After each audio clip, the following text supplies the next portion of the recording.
Hey everyone, Megan O'Leary here in California, and I am joined by the welterweight world champion Tyron Woodley, who takes on Demian Maia this Saturday at the Honda Center for UFC 214. Tyron, thank you for joining me. I know you've had quite the whirlwind couple of weeks. Oh yeah, I've been all over the place, but that's what you do. Man, that don't work, don't eat. Right, exactly, and this is why you're champion. You've got a work ethic that is obvious to anyone who's around you. I mean, I was just with you last week in Long Island, and you were on the desk as a Fox analyst, and you didn't even slouch in that role. I think a lot of people who would have a title fight coming up the next week would say, I can just phone it in. You didn't even do that.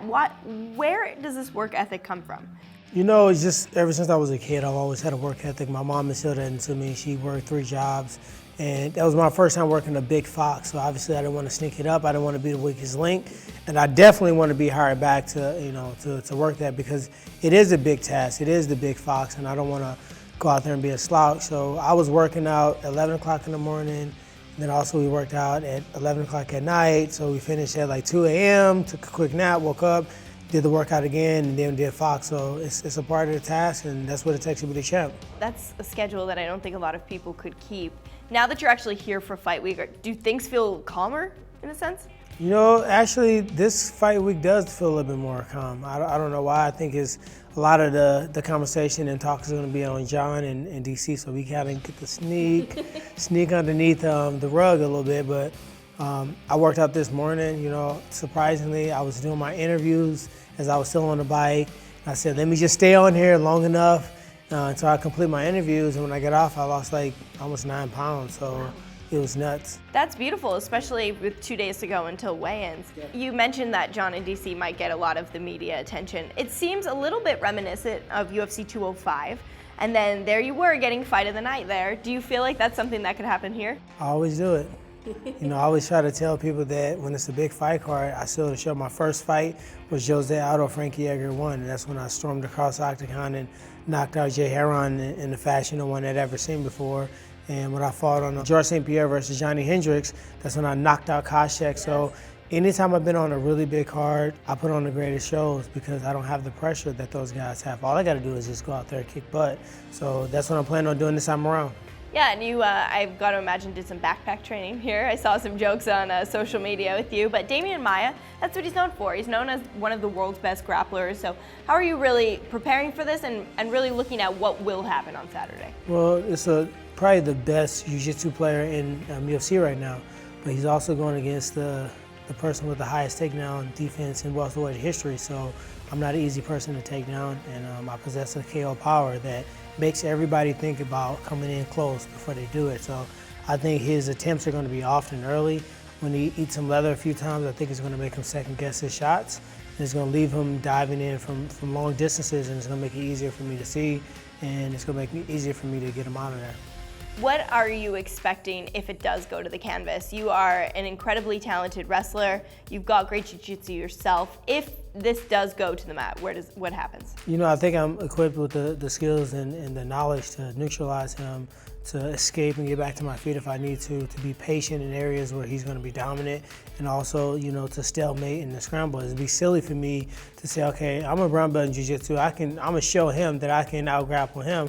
That's like him standing on the feet and not attempting one shot the whole fight. So you know what? I'm going to set up and I'm going to show Tyron I can bang with him. It's not going to work out well for him. So I'm a competitor, but also I'm a smart fighter. Victorious and keeping my belt is the most important thing. Why would I go down and embrace his one area he can win, which is on the ground? So obviously the plan is to not get there in the first place, but if I get there, I won't panic. I won't be, bent out of shape about it. He's won 7 in a row. He's been in the sport a long time. I read somewhere that maybe you said it's a step forward, but not a huge step in terms of competition and getting you into the superstar ranks. Where do you feel like if you beat Demian, you should be going?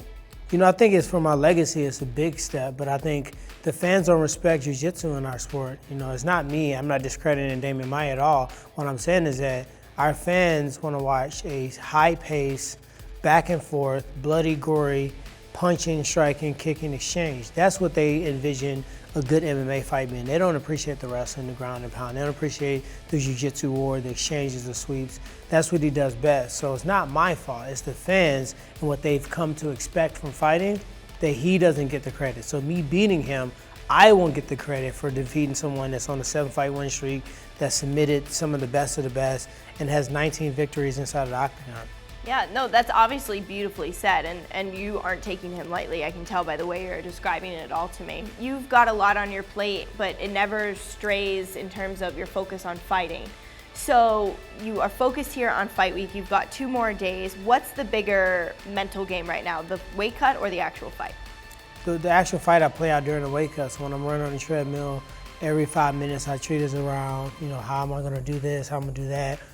So if I'm doing 30 minutes on the treadmill, 5 minutes to be the round, then 1 minute to be me thinking about breathing, listening to my coaches, coming off that stool, going out there again. You gotta start every round strong. You gotta finish every round strong, because sometimes judges have a very short-term memory. And then also in between that round, 5 minutes is a long time. So it's a lot that can take place in that 5 minutes. So if you start strong, you end strong, and right in between the halfway point, you kind of show who's in control once again. Those 3 very, very strong moments of the round, that if you can do that every round, you win. So I envision myself doing that on the treadmill, on the bike. So I'm steady playing out the fight, every scenario being taken down, him having my back, me having arm around my neck, feeling like I'm going to sleep, finding a way not to panic, or, just fighting. It's 10 seconds left and I got to choose a tap or, fight it through. And that's a situation I don't expect to be in.